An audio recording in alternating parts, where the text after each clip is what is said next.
ውስተ ገነተ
Pero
የሚሰሙትን በሕይወት ይኖራል። አብ በራሱ ሕይወት እንዳለው እንዲሁም ደግሞ ለወልድ በራሱ ሕይወት እንዲኖረው ሰጥቶታልና ይፈርድ ዘንድ ስልጣን አለው። የእግዚአብሔር ልጅ የሰው ልጅ ነውና በመቃብር ያሉትን ሁሉ ድምፁን የሚሰሙበት ሰዓት ይመጣል። መልካም ያደረጉ ለሕይወት ትንሣኤ፣ ክፉም ያደረጉ ለፍርድ ትንሣኤ ይወጣልና በዚህ አታድርጉ። ሰማይና ወንጌል በወልድ Thank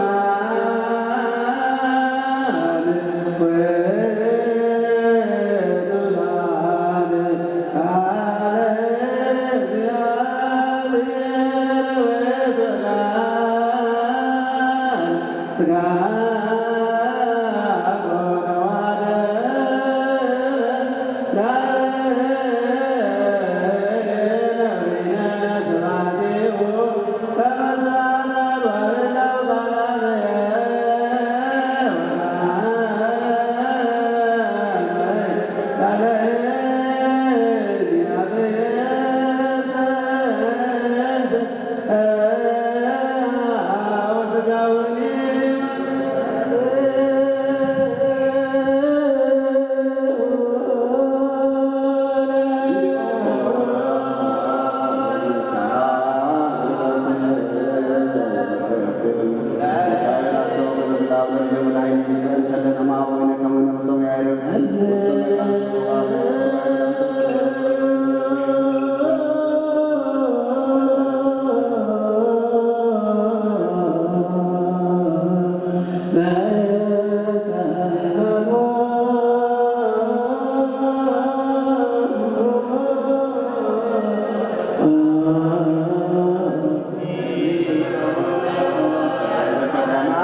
በአብርሃም በይስሐቅ በያዕቆብ በደጋጎች አባቶች ዕረፍትን ሰጥቶ በመንግሥተ ሰማያት እንዲያስብን አቡነ ዘበሰማያት እንበል። አባታችን ሆይ በሰማያት የምትኖር ስምህ ይቀደስ፣ መንግሥትህ ትምጣ፣ ፈቃድህ በሰማይ እንደሆነች እንዲሁም በምድር ይሁን። የዕለት እንጀራችንን ስጠን ዛሬ፣ በደላችንን ይቅር በለን እኛም የበደሉንን ይቅር እንል ዘንድ አቤቱ ወደ ፈተና አታግባን፣ ከክፉ ሁሉ አድነን እንጂ መንግሥት ያንተ ናትና ኃይል፣ ምስጋና ለዘላለሙ አሜን። እመቤታችን ቅድስት ድንግል ማርያም ሆይ በመልአኩ በገብርኤል ሰላምታ ሰላም እንልሻለን።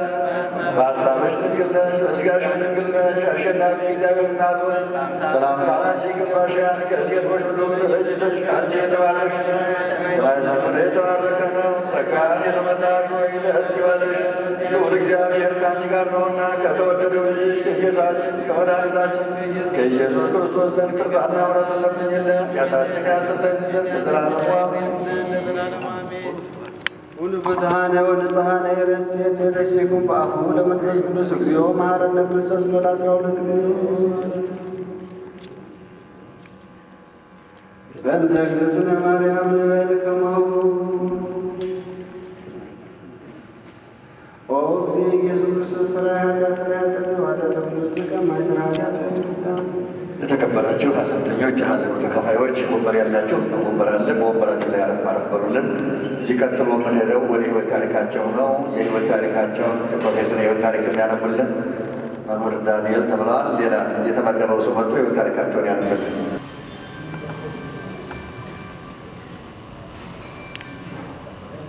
የተከበራችሁ የፕሮፌሰር ጌታቸው ኃይሌ ዘመዶች እና ወዳጆች፣ የተከበራችሁ ተጋባዥ እንግዶች፣ በዚህ ስነ ስርዓት ላይ ተገኝቼ ስለ ታላቁ ሊቅ ስለ ፕሮፌሰር ጌታቸው ኃይሌ አንዳንድ ትውስታዎች እና ነጥቦች እንዳጋራ ስለተጋበዙ የበዓሉ አዘጋጆችን በቅድሚያ ላመሰግን እወዳለሁ።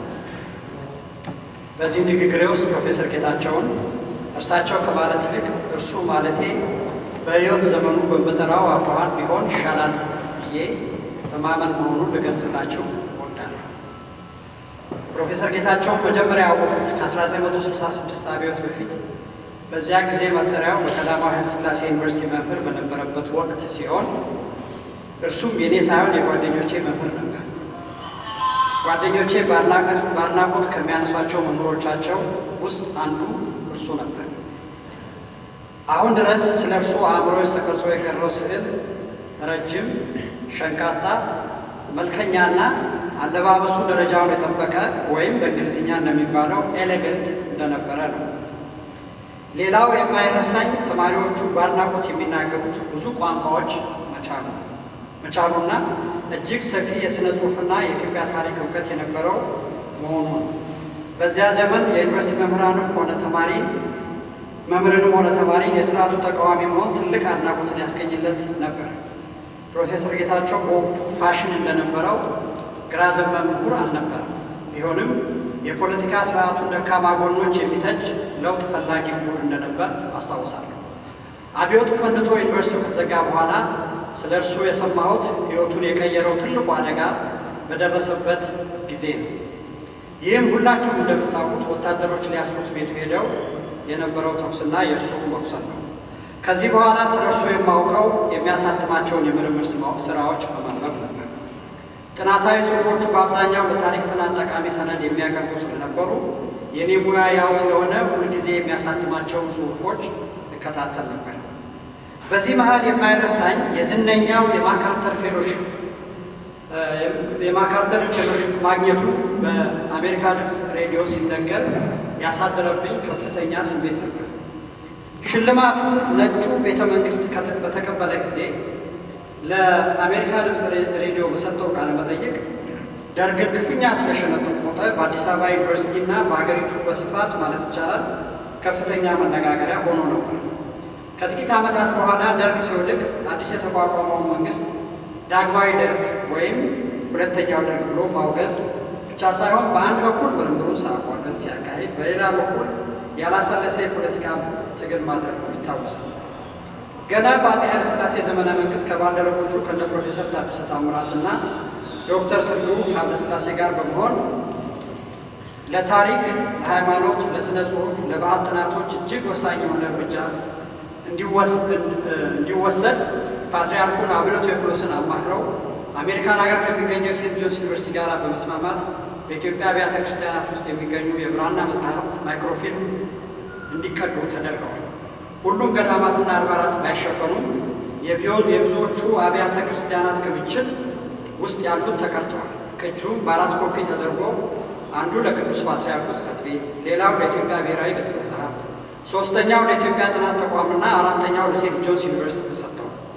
ይህ ፕሮጀክት እጅግ ብዙ የብራና መጽሐፍት ለተመራማሪዎች ክፍት እንዲሆኑ ሲያደርግ በኢትዮጵያ ባሉት ላይ ሆነ አሜሪካ ባሉት ላይ በተደረጉ ጥናቶች ስለ ሀገራችን፣ ስለ ኢትዮጵያ ኦርቶዶክስ ተዋሕዶ ቤተክርስቲያን፣ ስለ ባህል ያለው እውቀት በእጅጉ ሊያደግ ችሏል። ወደፊትም እያደገ ሄዳል። ሁለተኛ ፕሮጀክቱ እየተካሄደ ባለበት ወቅትና ከፕሮጀክቱ በኋላ እንደሚታወቀው ኢትዮጵያ ሰፊ የእርስ በርስ ጦርነትና አለመረጋጋት ውስጥ ስለገባች በዚህና በሌሎች ምክንያቶች ብዙ ቅርሶች ወድመውባታል፣ ተሰርቀውባታል። በማይክሮፊልም ፕሮጀክቱ ከተቀዱት የብራና መጽሐፍት ውስጥ አያሌ መጽሐፍት እንደጠፉ ታውቋል። ይህ ፕሮጀክት በምህጻረ ቃሉ ኤኤምኤምኤን በሙሉ ስሙ ኢትዮጵያን ማይክሮፊልም ማኑስክሪፕት ላይብረሪ ተብሎ ይታወቃል። እዚህ ስብስብ ውስጥ ያሉትን መጽሐፍት ታርጋቸው የሚጀምረው ኤኤምኤምኤን በሚለው ምህጻረ ቃል ሲሆን ከዛ በኋላ በሚሰጣቸው መለያ ቁጥር ነው።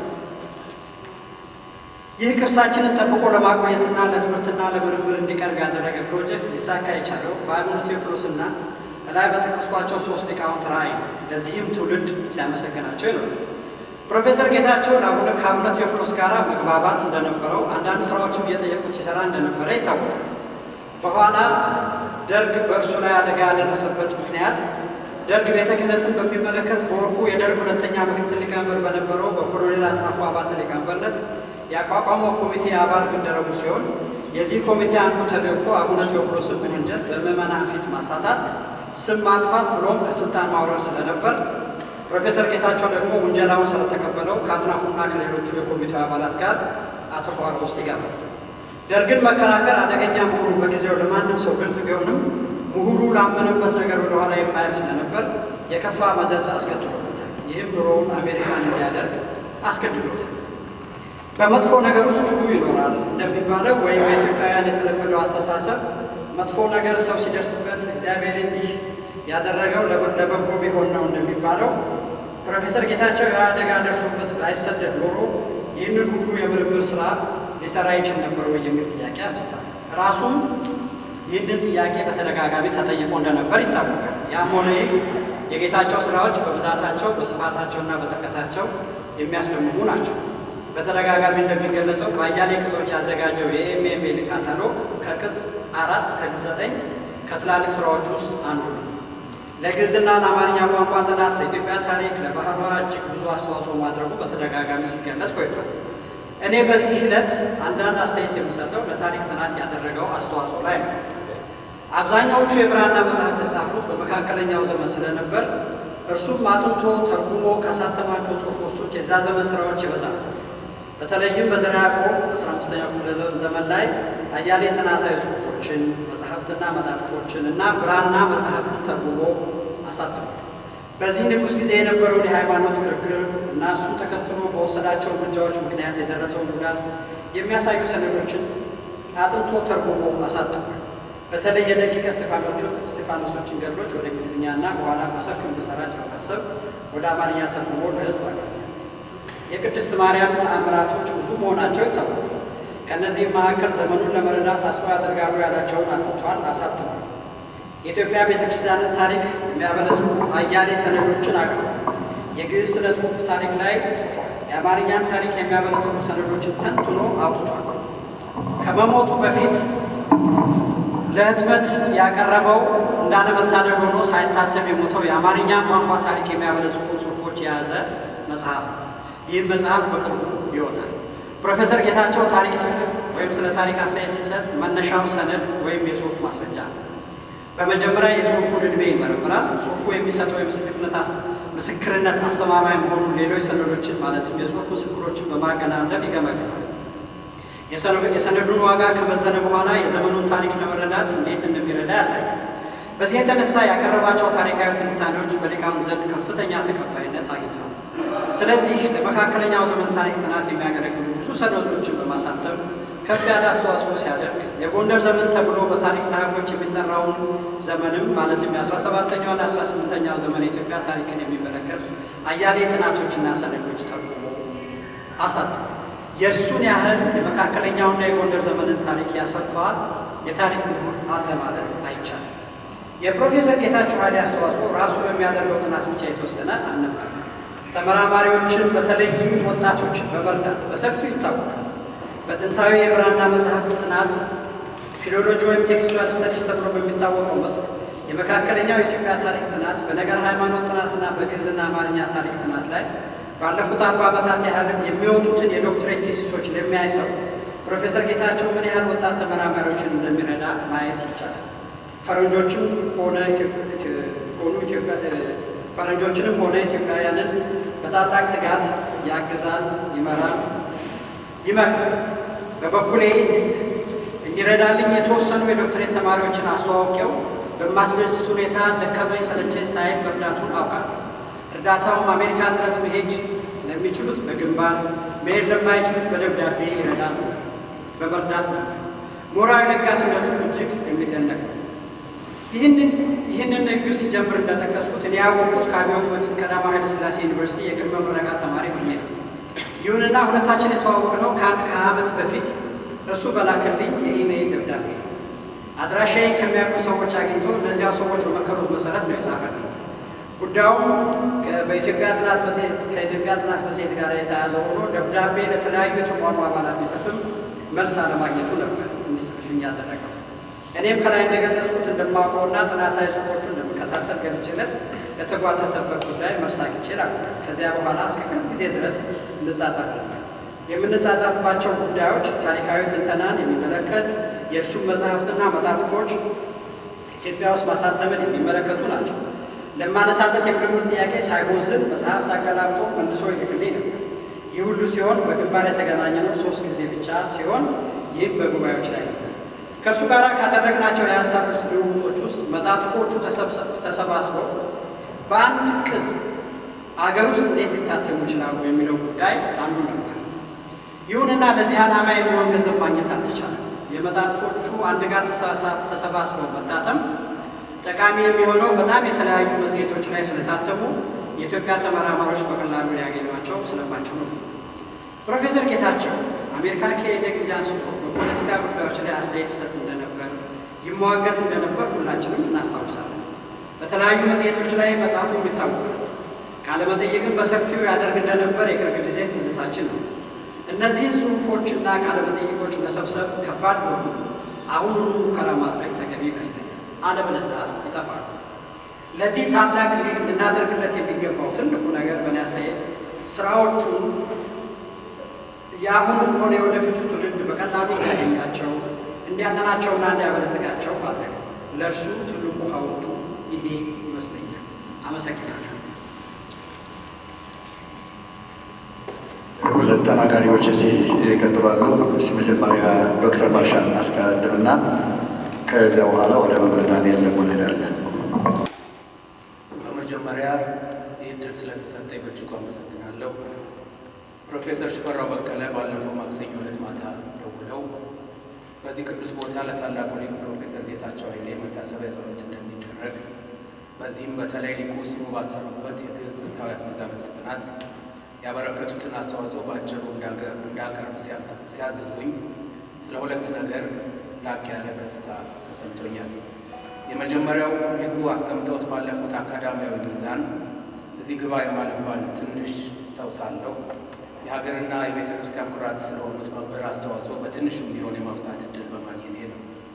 ሁለተኛው ምክንያት እኛ የእውቀት ልጆቻቸው ሳንጠግባቸው የተለዩንን የኒህን ሊቅ መታሰቢያ እያደረግንበት ያለው ይህ ቅዱስ ቦታ በራሳቸው በሊቁ አገላለጽ ከሕይወት ዘመን ወዳጃቸው የብራና መጽሐፍ ጋር ለመጀመሪያ ጊዜ ዓይን ለዓይን ተጠቃቅሰው እጅ ለእጅ ተጨባብጠው የተዋወቁበት እስከ መቃብር የዘለቀ ፍቅርም የመሰረቱበት ቦታ ላይ መሆኑ ነው። ፕሮፌሰር ጌታቸው ንባብን የተማሩት ከዚሁ ቤተ ክርስቲያን ቅጽር ግቢ በነበረ አንድ መቃብር ቤት ይኖሩ ከነበሩና የጤና መታወክ ከጠላት ወረራ ጋር ተባብሮ ከነበሩበት የኑሮ ከፍታ ዝቅ ካደረጋቸው አባታቸው ግራዝማች ኃይሌ ወልደየስ ጋር ነበር። ታዲያ በጊዜው መልክዓ ፊደልን ለይተው ንባብ የተማሩበት በዚሁ ግቢ በነበረ አንድ የብራና መጽሐፍ ነው። መጽሐፉ ተአምረ ኢየሱስ ነበር። ይህን መጽሐፍ ፕሮፌሰር ጌታቸው ማራኬ ይሉት ነበር። የፕሮፌሰር ጌታቸው የምርምር ጉዞ ረጅም ነው። እርዝማኔው ከእሳቸው እረፍት ጋር የሚገታ አይመስልም። አረፉ ብለን ይህንን መታሰቢያ እያደረግንላቸው ባለበት በአሁኑ ሰዓት እንኳ በርከት ያሉ የምርምር ስራዎቻቸው ሊታተሙ በማተሚያ ቤቶችና በአሳታሚዎች ላይ ይገኛሉ። በመሆኑም ለቁጥር የሚያታክተውን የኒህ ሊቅ አካዳሚያዊ ስራ እንደዚህ ባለ አጭር ንግግር ቀንብቦ ማስቀመጥ አይቻልም። የሊቁን አካዳሚያዊ ስራዎች በሚመለከት ሁለት ምንጮች አሉ። አንደኛው ራሳቸው ሊቁ አንድ አፍታ ላውጋችሁ ብለው ያሳተሙት የዜና ህይወት መጽሐፋቸው ነው። ፕሮፌሰር ጌታቸው በዚሁ መጽሐፋቸው ከገጽ 243 እስከ 246 ጠቅሳለሁ ካልታተሙት የግዕዝ መጽሐፍት ውስጥ ከ30 በላይ የሚሆኑትን አጥንቼ ከእንግሊዝኛ ትርጉሜ ጋር አሳትሜያለሁ። ከዚህ በታች ለምሳሌ ያህል እነዚህ ልዘርዝር በማለት 33 የሚሆኑትን ጥናቶቻቸው ዘርዝረዋል። ሁለተኛው ምንጭ ደግሞ እሳቸው በተመሰከረለት ትሕትናቸው ቁጥሩን ዝቅ አድርገው ያቀረቡትን ዝርዝር ላቅ ባለ ሁኔታ ያቀረበው መዘርዝራዊ ጥናት ነው። ይህ ፕሮፌሰር አሌሳንድሮ ባውዚ እና ቶማስ ራበ በተባሉ ሊቃውንት Studies in Ethiopian Language, Literature and History, First Shrift for Getachew Haile, presented by his friends and colleagues.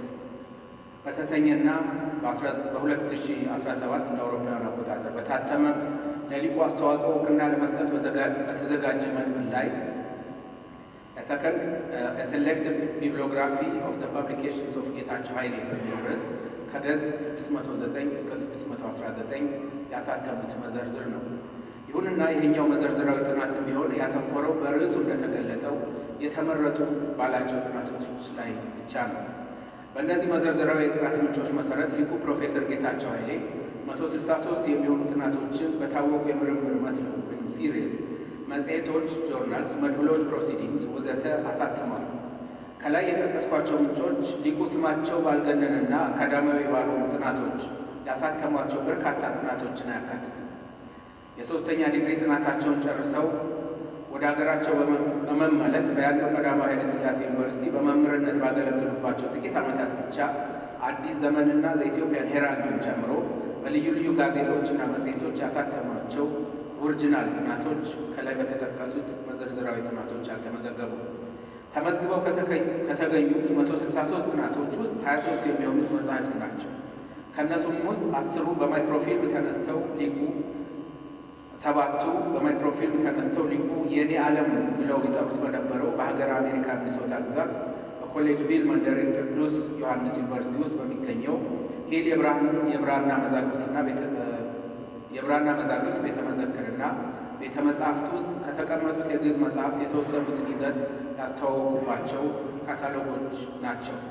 የቀሩት ህትመቶች ሊቁ የልዩ ልዩ ብራና መጻሕፍትን ምስጢራት ከማድነቅ ውጪ ማንም ተምሮ ሊተገብረው በማይችል ዘዴና ስልት አዋልደው ያቀረቡባቸው መጻሕፍት ናቸው። 36 የሚሆኑት ደግሞ በታወቁትና በነገረ ኢትዮጵያ ላይ አትኩረው በተዘጋጁ መዛግብተ ጥበብ ኢንሳይክሎፒዲያ ተካተው የታተሙ ጥናቶች ናቸው። ጥናት ምርምርና ህትመትን በተመለከተ የፕሮፌሰር ጌታቸውን ጉዞ ስንመለከት ወደ መነሻው አካባቢ የምናገኘው ስነ ልሳን የተሰኘውን የቋንቋ ሳይንስ ነው። ሊቁ በሀገረ ጀርመን ቱቢንገን ዩኒቨርሲቲ በዶክትሬት ዲግሪ ማሟያነት በጀርመንኛ ሰርተው ያቀረቡት ጥናት የግዕዝን ግስ መንገድ ከሌሎች የሴም ቤተሰብ ቋንቋዎች ጋር አነጻጽረው በግሩም ሁኔታ ያሳዩበት ዳስ ቨርባል ሲስተም ኢን ኢትዮጵያን ein morphologische Vergleich mit den orientalischen semitischen Sprachen ያሉት ስነ ልሳናዊ ጥናት ነበር። በዚህ ጥናት ገና ከጅምሩ የሊቁን የቋንቋ ችሎታ እናያለን። በአንድ አፍታ ላውጋችሁ ገጽ 94 እንደነገሩን ጀርመን በሚገኘው ዩኒቨርሲቲያቸው እንደደረሱ ራሳቸውንም ባላረካ የጀርመንኛ ቋንቋ ኮርስ እንዲሳተፉ ቢደረግም በግላቸው ኮንት የተባለ መናጢ ጀርመናዊ ወጣት ቀጥረው ቋንቋውን በሚገባ ተምረው የዲግሪ ማሟያ ጽሑፋቸውን በቋንቋው ጽፈዋል። ጥናታቸውን ግዕዝን፣ አረበኛና ዕብራይስጥን ጨምሮ ሌሎች የሴም ቋንቋዎችን የግስ አካሄድ ማነጻጸር በመሆኑ የእነዚህ ቋንቋዎች አጥጋቢ እውቀት እንደነበራቸው መረዳት ይቻላል። በመሆኑ ፕሮፌሰር ጌታቸው በጥንታዊት መዛግብት ጥናት ወይም ፊሎሎጂ ዘርፍ የተሰማራ አንድ ባለሙያ ሊኖሩት ከሚገባው ችሎታዎች አንዱና ዋናው የሆነውን የቋንቋ ችሎታ በማሟላት ቀድመው ያስመሰከሩ ነበሩ ማለት ይቻላል። ፕሮፌሰር በዚህ መንገድ የጀመሩትን ስነ ልሳን ተኮር ጥናትና ምርምር ለተወሰኑ ዓመታት ቀጥሎ ነበር። ከተመረቁበት እንደ አውሮፓውያን አቆጣጠር 1962 ዓ.ም ጀምሮ ረዘም ላሉ ዓመታት ተመራምረው ጽፈው ያሳተሟቸው ጥናቶች በተለይም የአማርኛ ቋንቋ ልዩ ልዩ ጠባያት ላይ ያተኮሩ ነበሩ። በዚህ የሊቁ ጥናትና ምርምር የሕይወት ምዕራፍ ካሳተሟቸው ነገር ግን በየትኛውም የሥራቸው መዘርዝር ጥናት ውስጥ ሲወሳ ያላየሁት ዋጋው እጅግ ከፍ ያለ ጥናት በወቅቱ በቀዳማዊ ኃይለ ሥላሴ ዩኒቨርሲቲና ቤተ ክህነት ምሁራን መካከል ተነስቶ በነበረው የፊደል ይቀነስ ጆሮ አደንቆር ክርክር ወቅት በአዲስ ዘመን ጋዜጣ ተከታታይ እትሞች ያወጡት እጅግ ጠቃሚ ጥናት ነው። ፕሮፌሰር ጌታቸው እስከ ዕለተ ዕረፍታቸው ድረስ የዕድሜያቸውን አመዛኝ ክፍል ከወሰደው የግዕዝ መዛግብት ጥናት ግዕዝ ፊሎሎጂ ጋር የተዋወቁት ሁላችንም በምናውቀው እሳቸውም ለምክንያት ብለው ሲገልጹት በነበረው ሰበብ የተነሳ ከሀገራቸው ወጥተው አሜሪካን ሀገር ከሚገኘው ሂል የብራና ማይክሮፊልም መዛግብት ቤተ መዘክርና ቤተ መጽሐፍ ሲደርሱ ነበር። ሊቁ በዚያ ቦታ ተከማችተው የነበሩ የግዕዝ መዛግብትንና የእሳቸውን መገናኘት ሲያወሱ ጠቅሳለሁ። ለሆዳም በሬ ጭድ ያዝለታል ይሉ ነበር። ዘመኑ በወለደው እብደት የተነሳ በተተኮሰባቸው ጥይት ተጎድተው እስከ መጨረሻው ትንፋሻቸው በሰቀቀን ያነሷት የነበረች ሀገራቸውንና ሕዝቧን ለቀው ቢሄዱ በእሳቸው አገላለጽ አዛኝቱ እመቤቲቱ ድንግሊቱ ማርያም ያገናኘቻቸው ለብዙ ሺህ ዓመታት በትጉሃን አበው ከተጻፉና ከተቀዱ የግዕዝ መጻሕፍት ጋር ነበር። ፕሮፌሰር ጌታቸው ከባለቤታቸውና ልጆቻቸው ቀጥሎ በዚያ ያገኟቸውን መጻሕፍት የሕይወት ዘመን ጓደኞቻቸው፣ ወዳጃቸው፣ አማካሪያቸው አድርገው እያጠኑና እያስተኑ ቆይተዋል። ለተለዩት ሀገራቸው የነበራቸውን ሰቀቀን በማስታገስ ረገድ እነዚህ መጻሕፍት የዋሉላቸውን ውለታ በአንድ አፍታ ላውጋችሁ ገጽ 234 ሲዋጉ ጠቅሳለሁ። ኢትዮጵያን ማጣቴ እንደፈራሁት አልሆነም። በአካል ባጣትም በመንፈስ አልተለያየንም። ውሎዬ ቀኑን ሙሉ ኢትዮጵያ ውስጥ ሆነ። አንገቴን ደፋ አድርጌ የደብረ ሊባኖስን፣ የደብረ ሐይቅን፣ የላሊበላ ገዳማትን መጽሐፍት ሳነብና ከመነኮሳቱ ጋር ሳወራ መንፈሴ ምንም ሳይቀር ጭልጥ ብሎ እነሱ ዘንድ ይሄዳል። እንደ አጋጣሚ ሰዎች በእንግሊዘኛ እያወሩ በአጠገቤ ሲያልፉ ስሰማ ደግሞ ደብረ ሊባኖስ፣ ደብረ ሐይቅ፣ የላሊበላ ገዳማት ከመቼ ወዲህ ነው እንግሊዝኛ የሚወራባቸው እስከ ማለት እደርሳለሁ ብለዋል። ፕሮፌሰር ጌታቸው አዛኝቱ ወደ ሀገረ አሜሪካ ሚኒሶታ ግዛት ወስዳ በዚያ ካሉ እልፍ መዛግብት ጋር ካገናኘቻቸው ጀምሮ ለእኛ በአካል አግኝተን ማብራሪያ ጠይቀን ለተማርንባቸው ቀርቶ እስከ ሕልፈተ ዓለም የሚመጣው ትውልድ እያነበበ የሚማርባቸው ዘመን ተሻጋሪ ማስተርፒስ ጥናቶችን አጥንተው አሳትመው አበርክተውልናል። በነገረ መዛግብት ግዕዝ በየትኛውም ደረጃና ግለሰብ የሚሰራ ጥናት የእሳቸውን ስምና ስራ ያላጣቀሰ አይገኝም። ሊቁ በዚያ ቦታ አጥንተው ያሳተሟቸውን ጥናቶች በሁለት መክፈል ይቻላል። የመጀመሪያውና ዋናው በዚያ ያሉ መዛግብትን ሌላው አውቆ ጥናትና ምርምር እንዲያደርግባቸው የሚጋብዘው የመዛግብት ዝርዝር ከሙሉ ይዘትና የቁመና ገለጻ ጋር የሚያቀርበው ካታሎግ ስራቸው ነው። ፕሮፌሰር ጌታቸው ለንደን ሕክምናቸውን ከጨረሱ በኋላ ወደ ኮሌጅ ቢል የሄዱት ይህንን ስራ የመስራት ኃላፊነት ተቀብለው ነበር። እግራቸው ቦታውን ከረገጠበት ጊዜ ጀምሮ በጡረታ እስከተገለሉበት ድረስ 7 የሚሆኑ የግዕዝ መጽሐፍት ካታሎጎችን አሳትመዋል። እነዚህ ካታሎጎች በዚያ ተከማችተው የሚገኙ የግዕዝ መጽሐፍትን ለተመራማሪዎች በማስተዋወቅ ረገድ ከፍተኛ ሚና ሲጫወቱ ቆይተዋል። ወደፊትም ይጫወታሉ። በሁለተኛው ክፍል የምናገኛቸው የሊቁ ስራዎች ከላይ የተጠቀሱ ስራዎቻቸውን ሲያዘጋጁ ከመጽሐፍቱ ጋር በሚያደርጓቸው ትውውቅ በሚያስገርም ችሎታ ፈልቅቀው እያወጡ ከእንግሊዝኛ ትርጉምና ትንታኔ ጋር ያሳተሙልን በርካታ መጽሐፍትና ጽሑፎች ናቸው። በዚህ ረገድ ሊቁ ያሳተሟቸው ስራዎች በየትኛውም ተመራማሪ ያልተደረሰባቸው አዲስ ስራዎች ናቸው። በዚህ የተነሳ ብዙዎቻችን እነዚህ ስራዎቻቸውን በማንበብ የጥናትና ምርምር ዳንዲያችንን ጀምረናል። ወደፊትም የሚመጣው ትውልድ በተመሳሳይ እንደሚጠቀምባቸው ጥርጥር የለውም።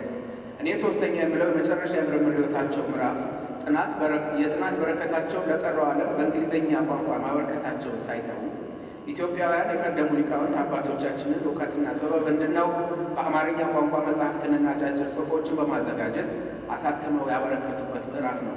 በዚህ ምዕራፍ በተለይ በሳቸው የሙያ ዘርፍ ለተሰማራን እንደ መስታወት ከምንወስደው አንድ አፍታ ላውጋችሁ ዜና ህይወት መጽሐፋቸው ጋር እንደ ባህር ሀሳብ፣ ደቂቀ እስጢፋኖስ፣ የአባ ባህሪ ድርሰቶች፣ ግዕዝ በቀላሉ፣ ስለ ግዕዝ ስነ ጽሑፍ የተሰበሰቡ አንዳንድ ማስረጃዎች የመሳሰሉ አስተማሪ መጽሐፍትን በማበርከት ምርምር በፈረንጅ አፍ ብቻ ለሚመስለን ጆሮ ጠገቦች በአማርኛ ቋንቋችን እንዴት ተመራምረው ማቅረብ እንደሚቻል አሳይተውናል። ረፍታቸውን ሊጠራ እጃቸው ዝሎ አልጋ ላይ ከመዋላቸው በፊት ጊዜውን ተሻምተው አዘጋጅተው ለህትመት የላኳቸው መጽሐፍትና ጽሑፎች እንዳሉ አውቃለሁ።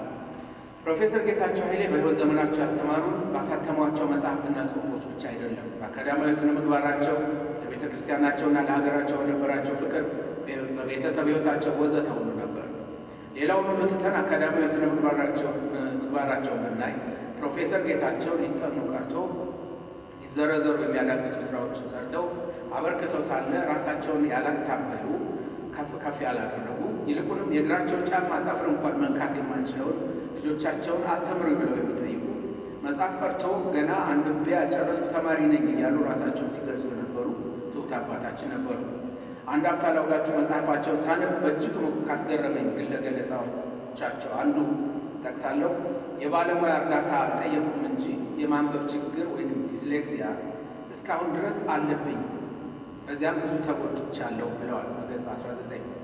ህትመት ያልገቡ በፎቶ ከመቀዳታቸው የተነሳ ለማንበብ ዓይን የሚያደገድጉ ጀርባ የሚያጎብጡ በብዙ ሺዎች የሚቆጠሩ መጽሐፍትን አገላብጠው አንብቦ ያስተዋወቀ፣ በመቶዎች የሚቆጠሩ መጽሐፍትንና የጥናት ጽሑፎችን ያሳተመ ሰው የማንበብ ችግር አለብኝ ሲል ቢገኝ እጅግ የሚያስገርም ትሕትና ነው ብለው ከማለፍ ባለፈ ምን ተብሎ ሊገለጽ ይችላል? በእርግጥ ይህንን ትሕትና ያገኙት መጽሐፋቸውን ከመረመሩላቸው ሊቃውንት ነው። ድሮስ ብራና ፍቆ አለስልሶ ብዕር ቀርጾ በእጅ እንዲያነሱት የከበደ መጽሐፍ ጽፎ ያበረከተ ሊቅ እስመ አንተ ተአምር አነ ኃጥእ ወአባሲ፣ ኃጢአተኛና በደለኛ መሆኔን ታውቃለህና እያለ ብዙ ጊዜ ሳይጠቅስ ቢጠቅስም ስመ ጥምቀቱን አስቀምጦ የሚዘጋ ሊቅ ስራን ሲያነቡ የኖሩ አባት እንዴት ይህን ሰራው ይበሉ። የግል ገጠመኝም ቢሆን ከላይ ካነሳሁት የሊቁ ትሕትና ጋር የሚገናኝ አጋጣሚን በማንሳት ንግግር የልቋቸው። በአውሮፓውያኑ የዘመን አቆጣጠር በ2012 ዓ.ም በጋ ወራት ወደ ኮሌጅ ዊል በመሄድ ሊቁን ለአራተኛ ጊዜ ማግኘት እድል አጋጥሞኝ ነበር። ከቦታው በደረስኩ ማግስት በጠዋት ወደ ቤተ መጻሕፍቱ ሄድኩኝ። ቀድመው የደረሱ የቤተ መዘክሩና ቤተ መጻሕፍቱ ሰራተኞች ሰብሰብ ብለው እንኳን ደህና መጣህ እያሉ ስንጫወት ፕሮፌሰር ጌታቸው ደረሱ። ከአሜሪካውያኑ የሥራ ባልደረቦቻቸው ተለይቼ በመሄድ የፕሮፌሰር ጌታቸው ጉልበት ሳምኩኝ። ለእኔ ለታላቅ የሚቀርብ የአክብሮት መግለጫ ሰላምታ ነው። ፈረንጆቹ ግን ባደረግኩት ተደነቁ። ፕሮፌሰር ጌታቸው በአጸፋው ግንባሬን ከሳሙኝ በኋላ ሰላምታ ለሁሉም ሰጥተው የወንበር መኪናቸውን አስነስተው ወደ ቢሮአቸው ገባል። ያልጠበቅኩት ሆነ። ፕሮፌሰር ጌታቸው አለቀሱ። ደነገጥኩ። እንባቸውን በመሃረባቸው ከተራረሙ በኋላ እሳቸው ጉልበታቸውን የሚያስል ስራ እንዳልሰሩ በመሳሜ ምናልባት ደግ ያደረግኩት አውራ ባህላችንን ለፈረንጆች በማሳየት እንደሆነ የልቤን መሻት አይቶ እግዚአብሔር ያደረግኩት ዋጋ ይከፍለኝ እንደሆነ በታናሹ በእሳቸው ግን መሳም ሳይሆን እሳቸው ሲያነቧቸው የኖሩትን መጽሐፍት ጻፉትን ቅዱሳን አበው ለማክበር ተቆጥሮልኝ ሊሆን እንደሚችል አስረግጠው ነገሩ። ፕሮፌሰር ጌታቸው እርስዎ ያስከበሩንን ያህል ሳናከብረው የኢትዮጵያና ቤተ ክርስቲያን ስም በዓለም ከፍ እንዳደረጉልን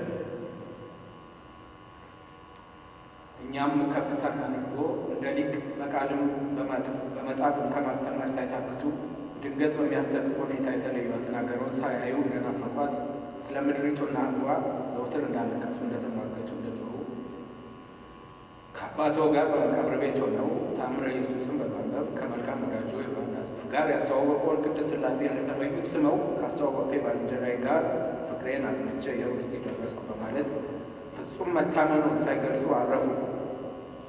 እርስዎ አልቀረቦትም፣ እኛ ግን ቀረብን። ሀገርና ቤተ ክርስቲያን ቀረባቸው። እረፍት ይገባዎታል፣ ይረፉ።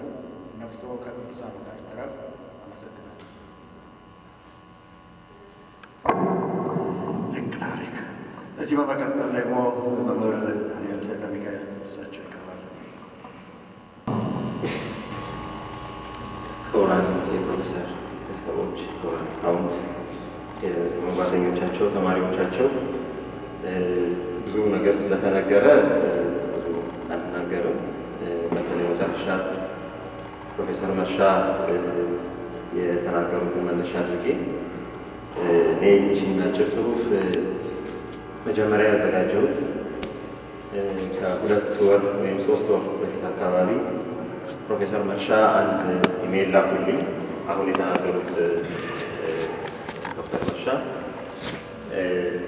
ኢሜይሉ ለእኔ ብቻ አልነበረም፣ ለተወሰኑ ተማሪዎቻቸው ፕሮፌሰርን በመንፈስም በስጋም ያስተማሯቸው ተማሪዎችና አንዳንድ የዕድሜ ጓደኞቻቸው ስለ ፕሮፌሰር እንዴት ዝም እንላለን የሚል አጭር መልእክት ነበር። ለተወሰኑ 10-11 ለሚሆን ሰው መልእክቱን የላኩትና አንድ ነገር ብናደርግ በሕይወት እያሉ ብናከብራቸው የሚል ነው እና ምናልባት ከሌላው ከወገናዊ ስሜታቸው በተጨማሪ ስሜታቸውን የነካው ብዬ የማምነው ይህን ነገር ሳንፈጽመው አስበነው ሳናደርገው መቅረታችንም ይመስለኛል።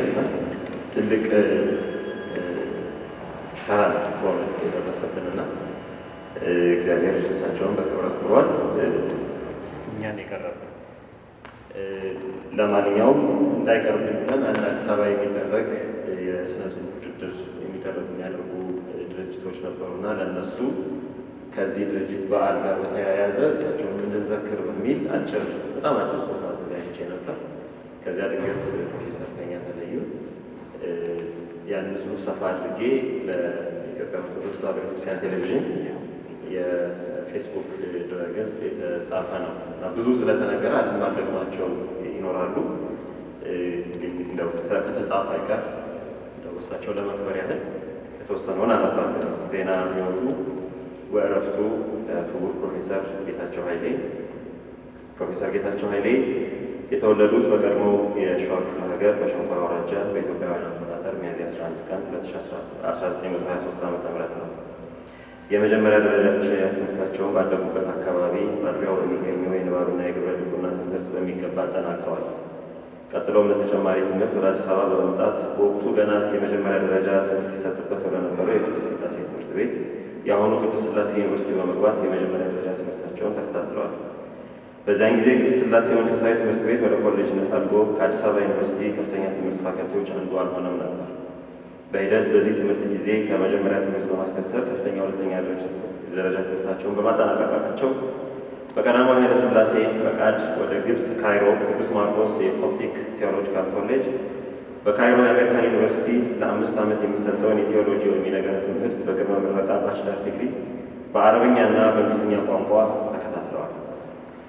ጌታቸው ኃይሌ የሴማዊ ባህልና ቋንቋ ጥናት ችሎታ በዋናነት የተመሰረተው በዚህ ትምህርት ቤት ካገኙት የአረብኛ ጥልቅ የቋንቋና የቴዎሎጂ እውቀት ነው ለማለት ይቻላል። በትምህርት ቤቱ ከዋናው ትምህርት ቋንቋ የአረብኛ እና እንግሊዝኛ በተጨማሪ ለብሉይ ኪዳን ጥናት አስፈላጊ የሆነውን የዕብራይስጥ ቋንቋና የላቲን የካኖዶ ቋንቋ በሚገባ ተምረዋል።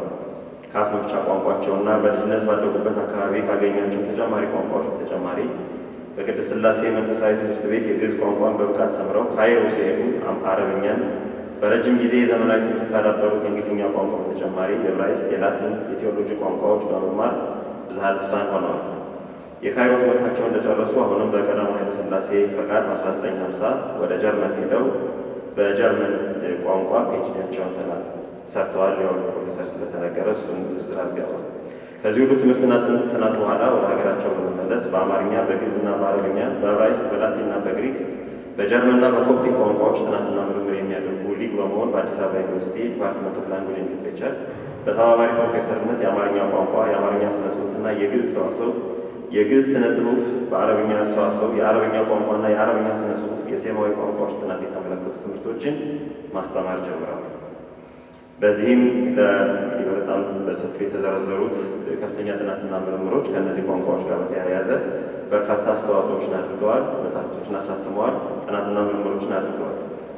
ከአካዳሚው ውጭ እኔ ትንሽ ልናገርበት የምፈልገው ፕሮፌሰር ጌታቸው ኃይሌ በተጨማሪ ከልጅነታቸው ጀምሮ ባሳደገቻቸውና ባስተማራቸው አስተማሪቻቸው የኢትዮጵያ ኦርቶዶክስ ተዋሕዶ ቤተክርስቲያን በስነ ጽሑፍ ዝግጅቶች፣ በአስተዳደራዊ መዋቅሮች፣ በቤተ ክርስቲያኗ የውጭ ግንኙነት ሰፊ አገልግሎትን ሰጥተዋል። ከ1957 ዓ.ም የኦሪየንታል ኦርቶዶክስ አብያተ ክርስቲያናት ፓትርያርኮች ጉባኤ አዲስ አበባ ሲካሄድ ጀምሮ የኦሪየንታል ኦርቶዶክስ አብያተ ክርስቲያናት ጉባኤ ቋሚ ኮሚቴ፣ የኦሪየንታል ኦርቶዶክስ አብያተ ክርስቲያናት የምሁራን ወይም የሊቃውንት ጉባኤ በምስራቅና በኦሪየንታል ኦርቶዶክስ አብያተ ክርስቲያናት የቴዎሎጂ ዓለም አቀፍ ጉባኤ የቋሚ ኮሚቴው አባል በመሆን በቴዎሎጂና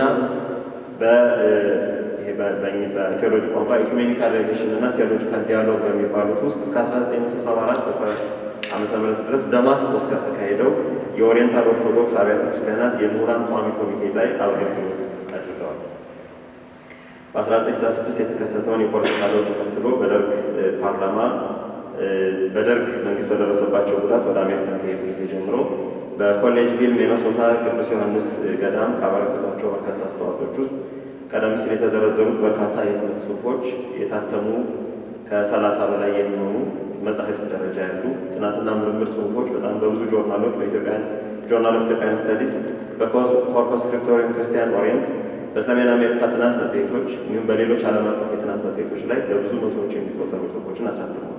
የጋዜጣ ጽሑፎችን፣ ልዩ ልዩ በራሪ ጽሑፎችን ሳይቀሩ ሀገራቸው ኢትዮጵያን ለማገልገል ትውልዱን ለማገልገል ምንም ያለመሰልቸት በጽሑፍ በንግግር በርካታ ስራዎችን ሰርተዋል። የማስተማሪያ መጽሐፎች ብዙ ጊዜ ያልተጠቀሱት በአዲስ አበባ ዩኒቨርሲቲ የግዕዝ ማስተማሪያ፣ የአማርኛ ቋንቋ ማስተማሪያ እንዲሁም ብዙ ጊዜ አሁን በፊሎሎጂ ጥናት የምንጠቀምበትን የፓሊዮግራፊ የዘመን ክፍፍል የግዕዝ ስነ ጽሑፍን ፊደላት ወይም ቅርጸ ፊደልን በማየት የመጽሐፍትን ዕድሜ ለመበየን የሚያስችለውን በአፍሪካን ዛዮን የታተመውን ዋናውን ነገር ሰርተውልናል። በርካታ ሽልማቶችን በቀዳማዊ ኃይለ ሥላሴ ጊዜ ጀምሮ ዓለም አቀፍ ሽልማቶች የማካርተር ፌሎሺፕ አዋርድ፣ የብሪቲሽ አካዳሚ የሴማዊ ጥናት ኤድዋርድ ሬንዶልፍ አዋርድ፣ የቢል ክሊንተን አዋርድ፣ በሀገራቸው አበበ ቢቂላን የህይወት ዘመን ተሸላሚ በመሆን አገልግለዋል። ብዙዎቹ ስለተነገሩ የእኛን ማጠቃለያ ለማድረግ በአጠቃላይ ፕሮፌሰር ጌታቸው ኃይሌ በግዕዝ፣ በአረብኛ፣ በጀርመን፣ በኮፕቲክ፣ በአማርኛ፣ በእንግሊዝኛና በሌሎች ቋንቋዎች ስነ ጽሑፎችን ያበረከቱ የታሪካዊና የቋንቋ ስነ ጽሑፍ ብቻ ሳይሆኑ በዘርፉ ለሚደረጉ ጥናቶች የማይተኩና የማይረሱ ሚዛን ያስቀመጡ ቋሚ አርአያ ናቸው። ትውልድ ያላየውን ዘመን የማያውቀውን በታሪክ መነጽር ያስቃኙ፣ አይነኬ ታሪኮችን የዳሰሱ፣ የተዳፈኑትን ያጎሉ፣ ከእጃቸው ጽሑፍ ከህሊናቸው ከምርምር ያላረፉ፣ ከሀገራቸው ወጥተው ለሀገራቸው በየቀኑና በየደቂቃው ያኖሩ ታላቅ ሊቀ ሊቃውንት ናቸው። በባህሪያቸው ለተጠየቁት መልስ ለመስጠት የማይነፍጉ፣ ሰው አክባሪ፣ እኛ በኢሜይል ወይም በቴክስት በምንልካቸው ጽሑፎች ሁሉ መልስ የሚሰጡ፣ ሀሳባቸውን ለመግለጽ ከጥንቃቄ ጋር ወደኋላ የማይሉ፣ እጅግ ከፍተኛ የሆነ የኃላፊነት ስሜት ያላቸው፣ ሀገር ወዳድ፣ አረበኛ፣ የሃይማኖት ምስጢርን የጠነቀቁ ትጉህ ሰው መሆናቸው የማይመሰክር የለም። ወጣቱ ትውልድ ስለ ሀገሩ ስለ ሊቃውንቱ ጥንታዊ ሀብት ልዩ ትኩረትና ፍላጎት እንዲኖረው በማነቃቃት ሀገሩንና ታሪኩን አውቆ እንዲኮራ በተጨማሪም በማነሳሳት እንደ አባትም እንደ አስተማሪ እንደ ምርምር አማካሪ በመሆን ሳይሰለቹ የማይዘነጋ ስራ ሰርተውልን አልፈዋል።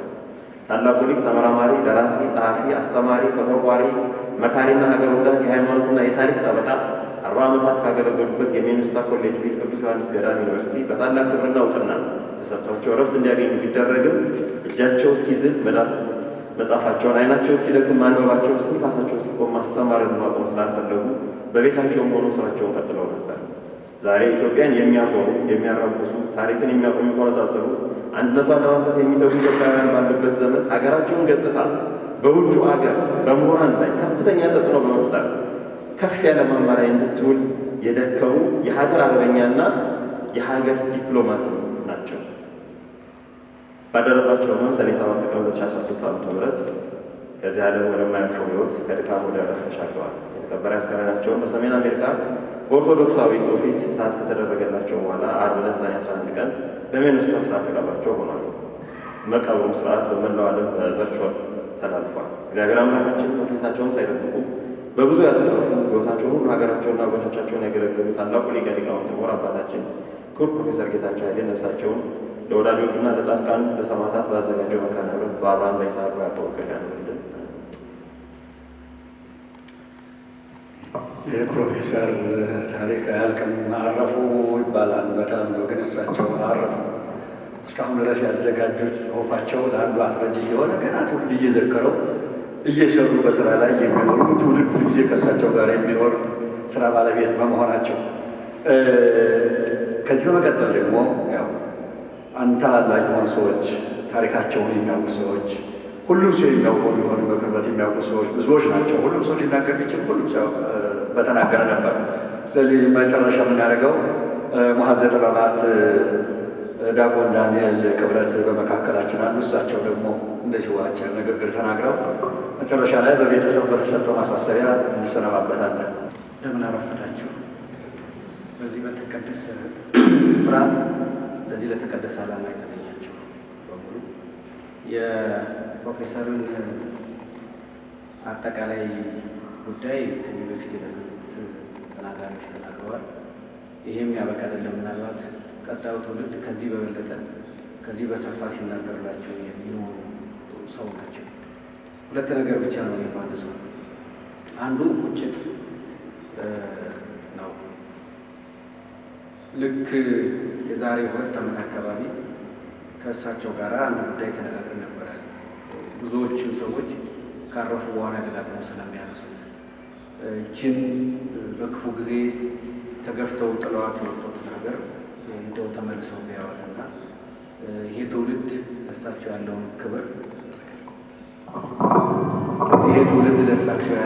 እሳቸው የሰሩትን በትውልዱ ላይ ያመጣው ለውጥ የሚያውበት እድል ሊገኝ በሚል ተነጋግረን ነበረ እና ከዛ በኋላም ከመንግስት ጋር ሆነን እዚህ እንዴት ሊመጡ እንደሚችሉ የትራንስፖርቱን እዚህ ከመጡ በኋላ የሚያርፉበትን እዚህ ከመጡ በኋላ ደግሞ ለመጓጓዝ የሚመቸውን ነገር ለማስተካከል ተነጋግረን መኪናውን ተዘጋጅቶ ቦታውን ተዘጋጅቶ ቢያንስ ደብረ ብርሃንና ጎንደር ዩኒቨርሲቲ እንኳን ተገኝተው ንግግር የሚያደርጉበትን እና ትውልዱ ከሳቸው ደግሞ የሚሰማበትን መንገድ አመቻችተን በመሀል ላይ ኮቪድ የሚባለው ነገር መጣ እና ያኔ እንደምታስታውሱት ብዙ ሀገር ሁሉንም ነገር ዘጋጋው።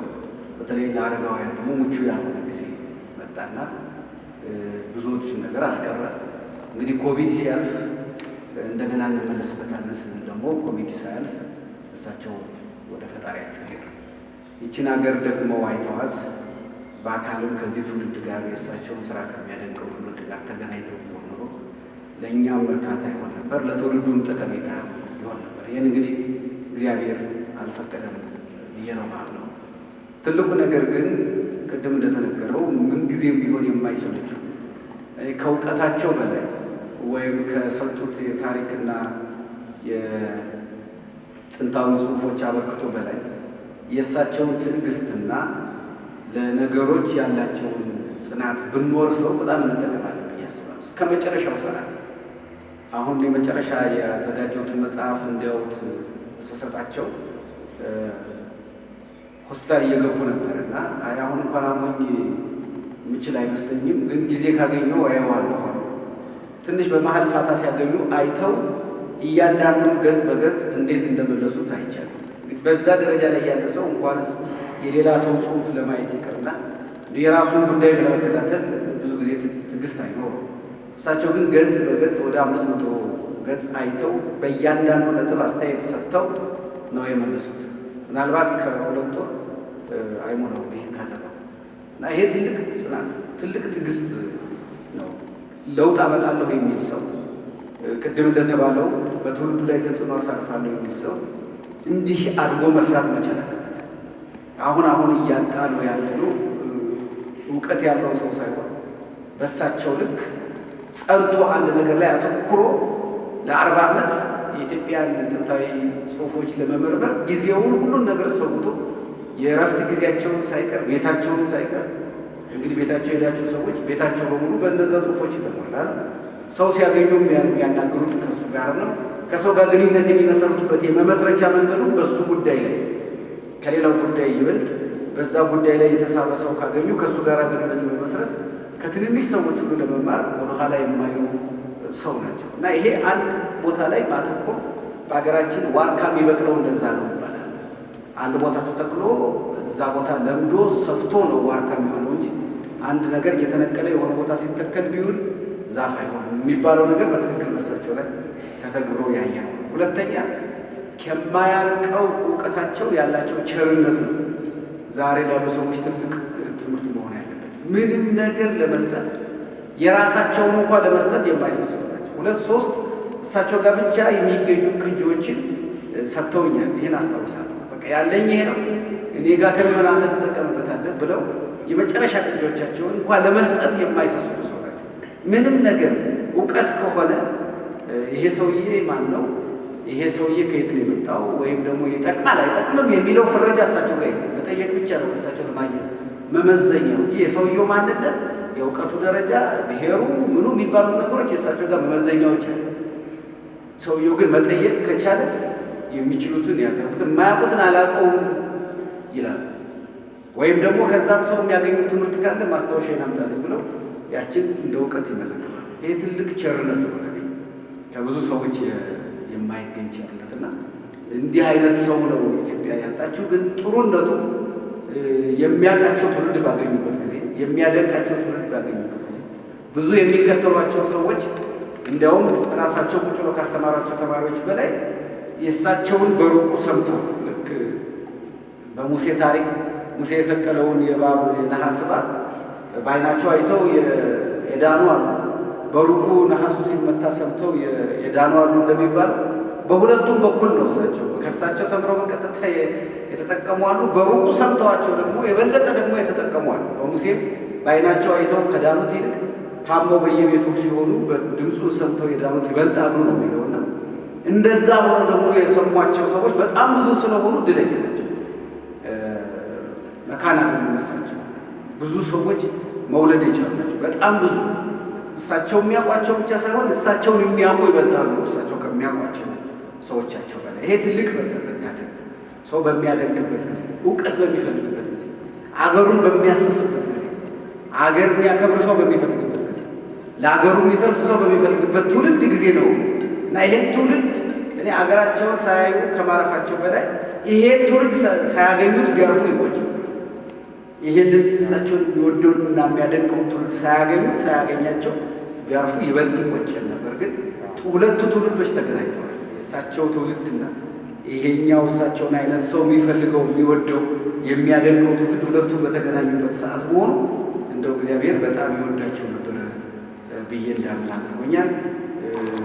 እንግዲህ እንዲህ ይደረግ ማለት አይቻልም። ትውልዱ ጥሩ ትውልድ ላይ ደርሰዋል።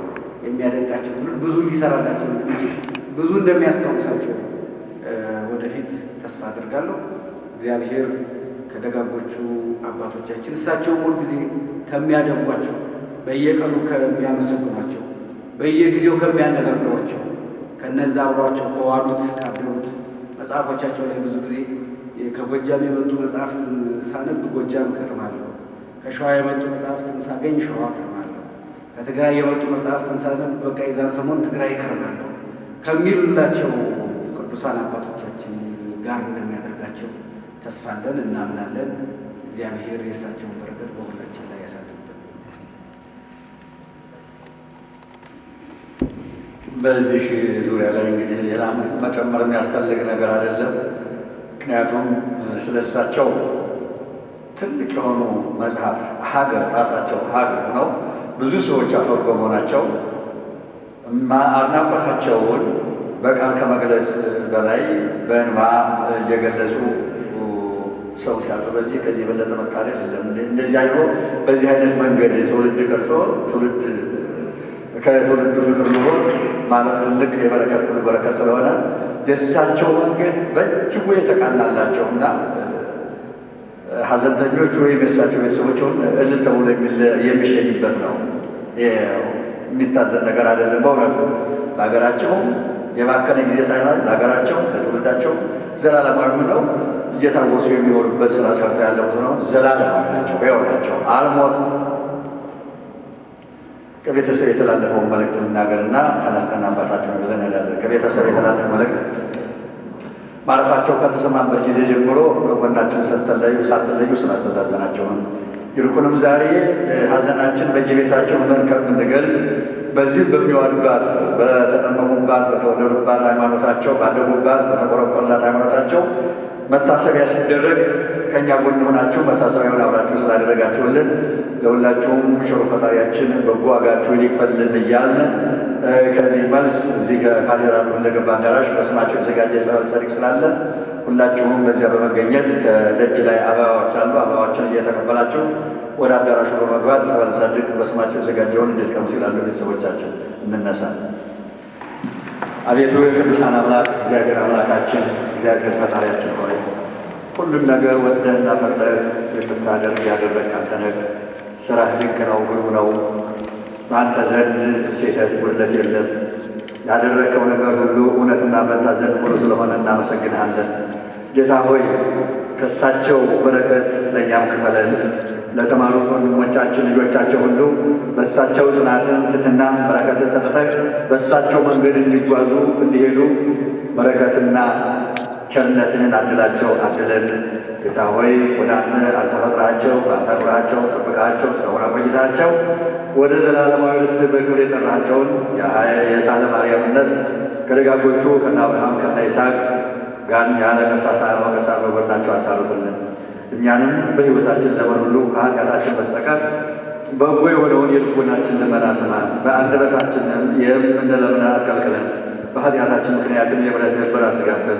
ስለ ተቀደሰው ስምህና ስለ ደጋጎቹ ቅዱሳንህ ያንተን ክብር ለመውረስ እየተሻው በየአድባራቱ በየገዳማቱ ያንተን ክብር ለመውረስ ስራቸውን አብስረው በሚማጸኑ በሚታዩትና በማይታዩ ቅዱሳን ባርከን። ይህን ታደርግ ዘንድ ቅዱስ ስምህ እንዲህ ብለን እንጠራለን። አባታችን ሆይ በሰማያት የምትኖር ስምህ ይቀደስ፣ መንግሥትህ ትምጣ፣ ፈቃድህ በሰማይ እንደሆነ እንዲሁም በምድር ይሁን። የዕለት እንጀራችንን ስጠን ዛሬ፣ በደላችንን ይቅር በለን እኛም የበደሉንን እንምር ዘንድ፣ አቤቱ ወደ ፈተና አታግባን ከክፉ ሁሉ አድነን እንጂ መንግሥት ያንተ ናትና ኃይል፣ ምስጋና ለዘላለሙ አሜን። እመቤታችን ቅድስት ድንግል ማርያም ሆይ በመልአኩ ቅዱስ ገብርኤል ሰላምታ ሰላም እንልሻለን። በሐሳብሽ ድንግል ነሽ፣ በሥጋሽም ድንግል ነሽ። አሸናፊ እግዚአብሔር እናት ሆይ ሰላምታ ላንቺ ይገባሻል። ከሴቶች ሁሉ ተለይተሽ አንቺ የተባረክሽ ነሽ፣ ማኅፀንሽ ፍሬ የተባረከ ነው። ጸጋን የተመላሽ ሆይ ደስ ይበልሽ፣ እግዚአብሔር ከአንቺ ጋር ነውና ከተወደደው ልጅሽ ከጌታችን ከመድኃኒታችን ከኢየሱስ ክርስቶስ ዘንድ ይቅርታንና ምሕረትን ለምኝልን ኃጢአታችንን ያስተሰርይ ዘንድ ለዘላለሙ። አቤቱ ጌታ ኢየሱስ ክርስቶስ ስለ ኃጢአቴ ወኃጢአተ ኩሉ ሕዝብ በቀር የእኔን የአገልጋይህን ኃጢአት ይቅር በል። የሕዝቦችን ኃጢአት የማይሠራ ኃጢአት እግዚአብሔር ይፍታ።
Dear friends, on behalf of my family, thank you all for being here today.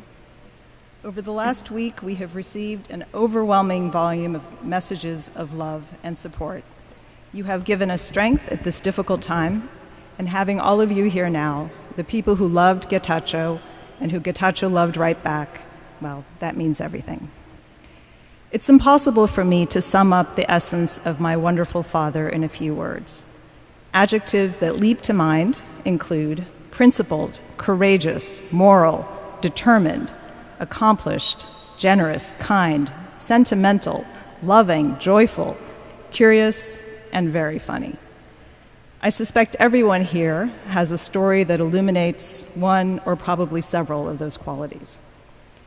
So I've been trying to put my finger on what exactly made him so over-the-top something special. Why, in his case, was the sum of 1 and 1 so much more than 2?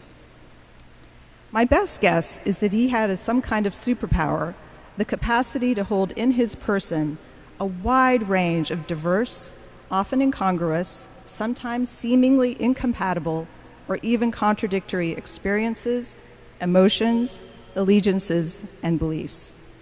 The result was a complex, loving man who left a huge impact on the world while connecting meaningfully with nearly everyone he met in the course of his long, blessed life. Let me give a few examples. My father carried the awful trauma that he experienced in Ethiopia in 1975, yet he was never bitter, either about his physical disability or about having to leave his beloved country as a refugee. His heart, as we know, stayed in Ethiopia, but he also loved St. John's and his friends in this community as if it and they were his from the beginning. He lived with the constant pain and challenges of paraplegia, but never spoke of it, and we hardly ever realized. The pain might have limited or at least defined another man, but he just did everything, said yes to everything. It's an abiding family mystery. How was he always the first one ready to leave the house, even though he needed twice as long to get ready? And I thought about that even this morning, I have to tell you. He was devoted to his work, researching, writing, and publishing to the last, and yet also prioritized family, friends, and colleagues who came away from time with him feeling cherished and uplifted. Many of us, and especially me and my siblings, mourn the loss today of our biggest fan and cheerleader. He immersed himself in Ethiopian studies, reshaping the field, and simultaneously was curious about so much else. If you went to a museum or an exhibit with him, you had to double the normal visit time because you knew he was going to read every last word of exhibit literature. He could be, as many have written to me this week, a father to a nation, while he was also father and grandfather to individual children with their own identities and interests. The foremost scholar of Ethiopian language and literature was much more interested in his children finding their own paths in life than he was in leading them down roads designed to keep them close to his own.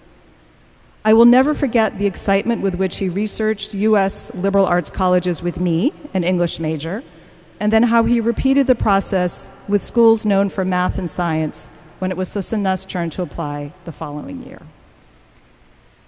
He was moved by so many different settings that felt equally fundamental to his very being. The mountains, vistas of highland Ethiopia, the rolling countryside of Germany, where he earned his PhD, the lakes of Minnesota, especially Little Lake Kriegel, the beaches of California, the view of the East River from his apartment in New York. He could be serious and occasionally very stern, yet quick with a wry sense of humor. Sarah Pruitt, from whom you heard earlier, our longtime neighbor, shared with me their last text exchange in which she wished him a happy birthday this past April. And she said, "Happy birthday from your neighbor on the lake." And he responded, "Thank you, and I have good news. Do you know that we're going to be neighbors in eternity?" Because we had just decided on the cemetery lot adjacent to the one that Sarah and John had reserved. Something that he saw as a very big selling point, I might add. He loved us, his lucky immediate family, intensely, and that love for us fueled enormous capacity for love and generosity he extended to many, many more. And as a final example, he was utterly, deeply devoted to the Ethiopian Orthodox Church and also chose to be laid to rest here in this beautiful Catholic community of St. John's, which he called home. In short, or long, my father was blessed with the most powerful life force. He absorbed everything that came his way and always came out stronger, more receptive to life, and more open to others wherever and however encountered. He fully inhabited every space he entered. He truly was a citizen of the world. Even as this day approached, as he absorbed the imminence of his death, he gave more than seems possible. I will forever be grateful to him for 3 final priceless gifts to us. The time to prepare for his departure so that we could say all that needed to be said to one another. The chance to love and care for him as a team. My brothers and sisters and I have just really got to care for him in a way that brought us together closer as a family. And finally, the perfect clarity about his satisfaction and delight with the life he lived. As he said, no regrets, and preferably no tears. You know who he said that to. I'll close with the words that we put at the end of his obituary. In recent weeks, he let us know that he was ready to transition on from this life and that he would meet his maker with the words of St. Paul in mind. I have fought the good fight, I have finished the race, I have kept the faith. To which we can only say, yes, beloved father, husband, ababa, brother, uncle, friend, colleague, our wondim tila, yeshankora jagna, you have. Thank you. Distinguished guests, ladies and gentlemen, just inviting to here today for this ceremony. So I would like to invite Sosina Haile on the stage. ከዚህ በመቀጠል ሶስና ኃይሌን ወደ መድረኩ ጋብዛለሁ። እግዚአብሔር ከሁላችን ጋር ይሁን።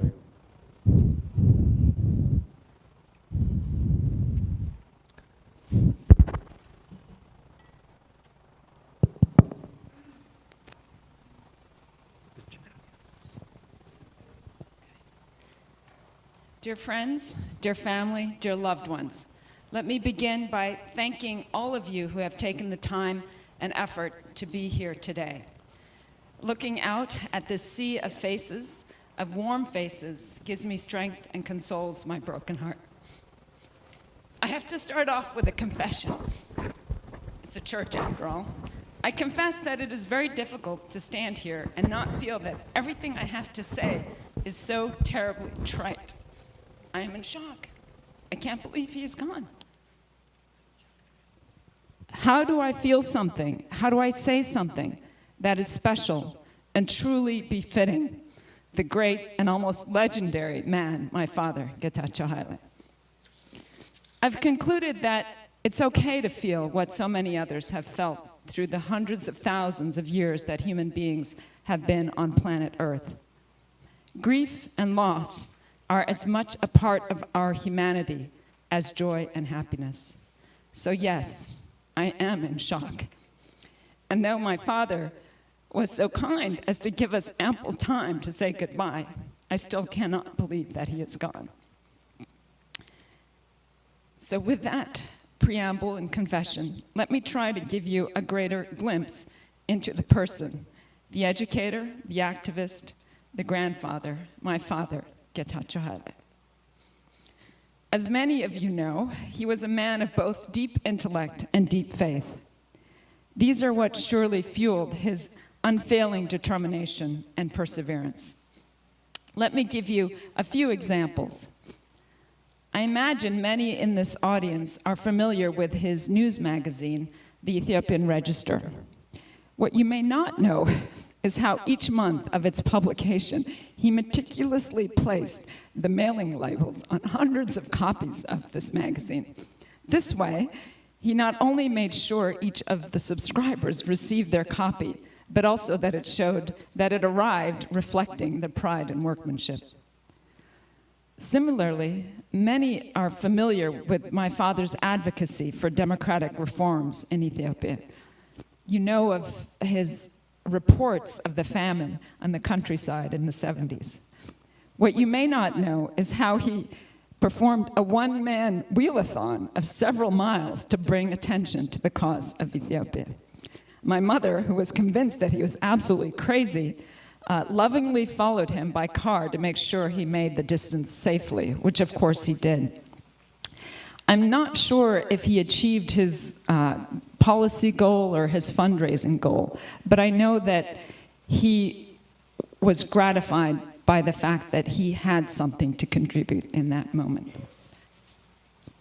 And then there are the manuscripts. Over his career, my father cataloged well over 5,000 Ethiopic manuscripts, mostly in Ge'ez, some in Amharic, probably some in Tigrinya. He read each one meticulously, noted the contents, the number of pages, the monastery that transcribed them, the esoteric errors in grammar that may have appeared, and any other unusual features. And then he moved on to the next. It was both tedious, at least from my perspective, and exhilarating because every so often he would find a true gem, a long-lost account of a series of miracles or of the trials and tribulations of an important saint. From this detailed study, he created a panoramic picture of how the Ge'ez language developed, how the church traditions evolved, and how the Ethiopian culture came to be. As many of you know, my father did not have the opportunity to return to Ethiopia after our family's harrowing departure in 1975. But when he immersed himself in his work, he was transported through both space and time to the country he loved. I imagine this is what gave him the perseverance to work oh so tirelessly for so many decades. The result has been a gift to the world like no other. I was recently asked to recall the most striking personal remembrance I have of my father. My answer was immediate. It is the vision I have of his sheer joy and enthusiasm every time I came home from wherever I was living. It was always so uplifting. I'd walk in the door, and not only did his face light up, he literally began cheering. Sosia, you're home. How are you? How are the boys? So wonderful to see you. Even when the illness and years had sapped almost all of his energy, he gathered his strength to smile and express his deep love. I am amongst the luckiest of people in this world to have had him so close for so many years. And I think we here all agree that the world is lucky to have had him as a devoted scholar of Ethiopian history and Semitic languages, and as a devoted advocate for human rights, especially in the country of his birth. So as we mourn our loss, let us also celebrate the life and legacy of Professor Getachew Haile. And perhaps in his memory, we can find it in ourselves to help end the hatred that is today ravaging his beloved Ethiopia. And finally, let us take comfort in knowing that even if our expressions of grief have been expressed before, and our feelings of pain have been felt before, they are deeply genuine. Please accept my condolences on our joint loss. A reading from the second letter of St. Paul to the Corinthians. Brothers and sisters, knowing that the one who raised the Lord Jesus will raise us all with Jesus and place us with you in his presence. Everything indeed is for you, so that the grace bestowed in abundance on more and more people may cause the thanksgiving to overflow for the glory of God. Therefore, we are not discouraged. Rather, although our outer self is wasting away, our inner self is being renewed day by day. For this momentary light affliction is producing for us an eternal weight of glory beyond all comparison, as we look not to what is seen, but what is unseen. For what is seen is transitory, but what is unseen is eternal. For we know that our earthly dwelling, a tent, should be destroyed. We have a building from God, a dwelling not made with hands, eternal in heaven. The word of the Lord.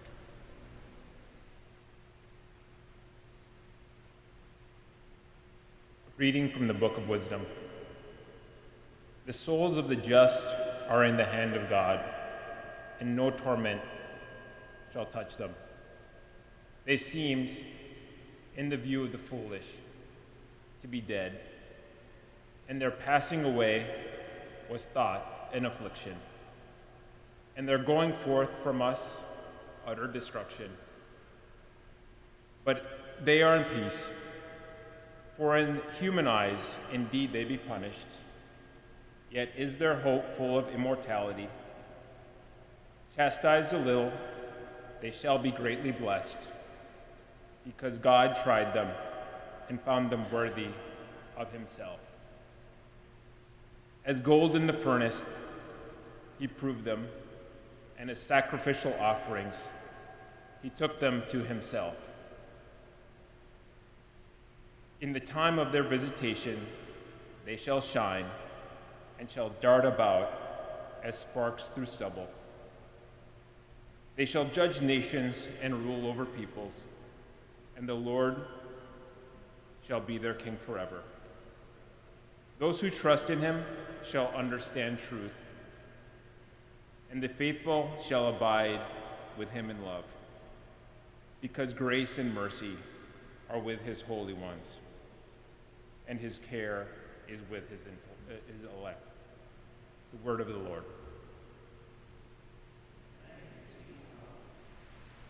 For those of you who don't know me, I am Getachew's grandson, Mateos.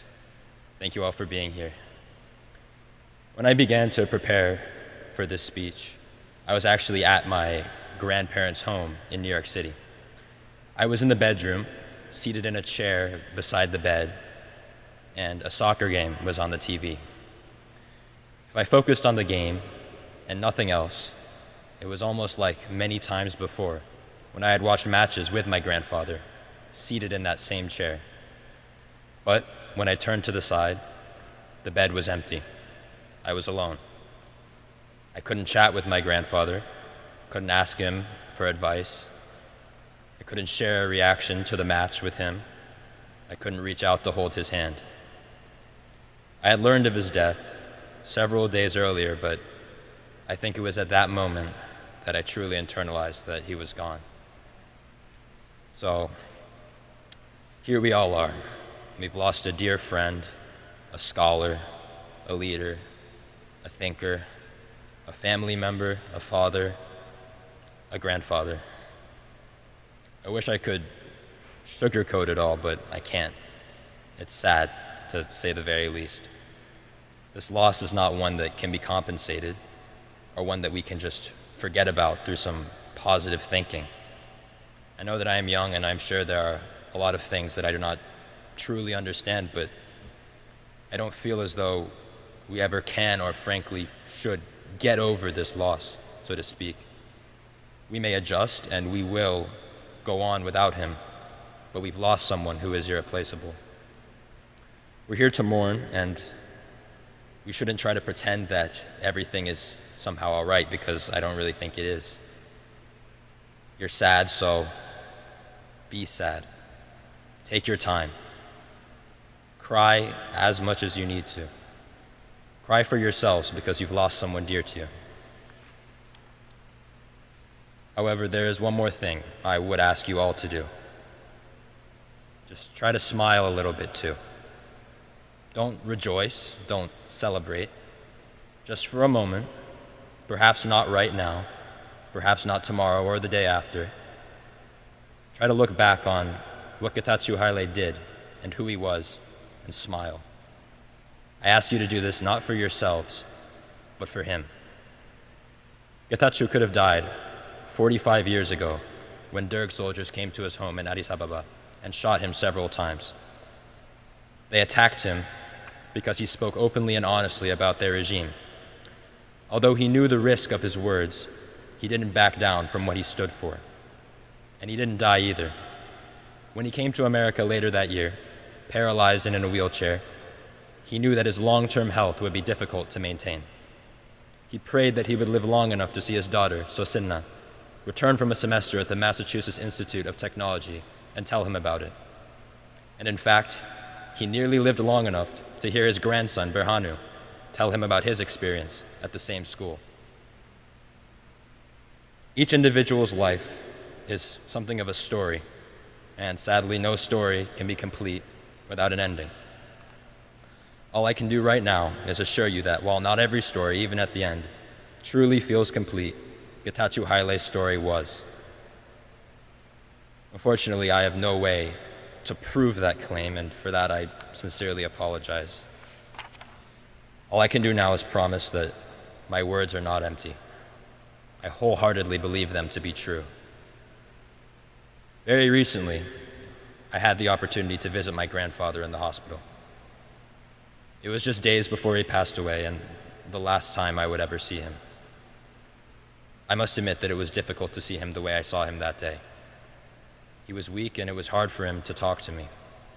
But he looked at me, and he smiled. In spite of everything, he found the strength to smile. Again, I ask you to believe me when I say that I looked into his eyes and I could see that he was ready. After everything he'd accomplished and everything he'd been through, he wasn't there for himself anymore.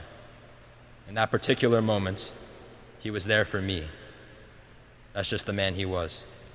No matter the circumstances, he always found a way to be strong for the people he loved. I could start listing my grandfather's various accomplishments if I just wanted to convince you that he lived a successful and fulfilling life. But as I'm sure most of you know, that would take a very long time, and I'm not sure it's necessary. Getachew Haile's story was the story of a man who never gave up on what or who he believed in. I ask you now, in 90 years on this earth, what more could he have been than that? I don't expect that my words will magically make everything better, but I do think that the best answer to that question is to smile. Thank you again.